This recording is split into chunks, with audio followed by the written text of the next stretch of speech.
Due to the rigidity of academic opinion regarding the history of man, many sites are stubbornly attributed to civilizations that were simply incapable of their construction. Mausoleums, temples, and other structures found all over the world, often carved straight out of the bedrock with such artistic vision and accuracy, they rival even the artistic masterpieces created during the Renaissance. Temples such as the Kailash, among many others found within India alone, that were somehow carved straight out of rock hillsides with stunning precision. Such astonishing feats of ancient stonework that to claim they were created by the currently academically attested cultures, we feel is absurd. Not only are many of these ancient, unexplainable structures built with the utilization of seemingly impossibly huge megalithic blocks, but they also display masonry techniques and refined stone carving that we believe the only logical explanation for their origins is that of a once highly capable, technologically advanced civilization's workmanship.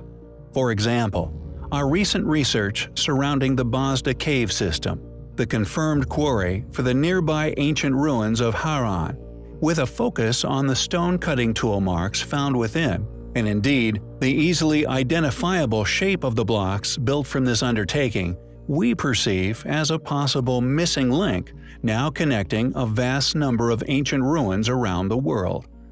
Due to it being confirmed as the quarry for Haran, and the unique shape of the stones used in the construction of the site, we have been able to link this signature style of block cutting to many other sites around the globe. With the astonishing ancient rock-cut structures found at the site known as Myra, now also identified as one of these sites, predictably claimed as tombs by academia.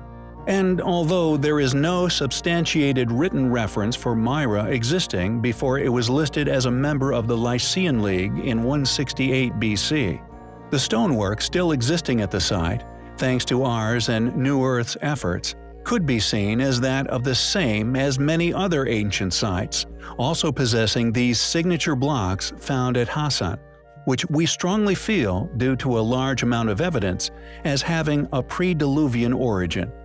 These identifiable features most notably found within the theater of Myra, and although the flooring has been robbed out, which we presume was once polygonal, just like that of the flooring found still existing at the ancient amphitheater of Delphi. Additionally, the precision with which these pertained tombs were cut into the sheer cliff face is to us clear evidence of a civilization's work far more capable than that of the academically claimed builders, the Iron Age Lycians, or even the Greeks. We suspect, like the many other incredibly built ancient sites around the world, this site was merely re-inhabited by later civilizations, utilized and indeed claimed as their work, not only due to an absence of documentation of their existence prior to this habitation, making academia's claim to their creators an easy assertion to make, but also due to the perceived illusionary capabilities that these monuments would have lent to the Greeks and, prior to them, the Lycians' architectural skills.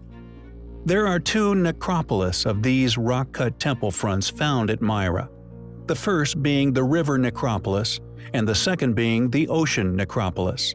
The best-known tomb in the river necropolis is the Lion's Tomb, also called the Painted Tomb.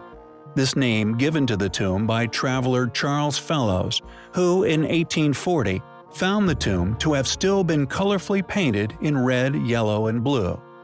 Lycia is known to history since the records of ancient Egypt and the Hittite Empire in the Late Bronze Age. It was populated by speakers of the Luwian language group. Written records began to be inscribed in stone in the Lycian language after Lycia's involuntary incorporation into the Achaemenid Empire during the Iron Age, with ancient sources indicating that an even older name for the region was Alope. How can academics continue to claim that such precisely cut stone structures were the work of such primitive cultures? We believe it to be far more logical to presume that these precision-cut structures were already in existence during these eras, and probably the reason for the area's initial inhabitation. Who built the ancient rock-cut structures of Myra? Were they, as we postulate, created by the same advanced lost civilization we have linked through the stonework to sites the world over? It is undoubtedly an incredible location, with particular identifiable features, which we find highly compelling.